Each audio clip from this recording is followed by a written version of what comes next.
Hello po mga katalent, andito po tayo ngayon sa building construction. Ito po yung mga tinatrabaho natin mga katalent, mga ka-vlogs.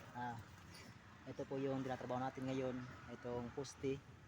Nakita nyo po na wala pa siyang halo, kailangan po siya ng lagyan ng halo, pahiran ng halo para mapantay po tulad ng nito sa taas. Ito po, yun po yung natapos natin kahapon, yan sa taas na poste.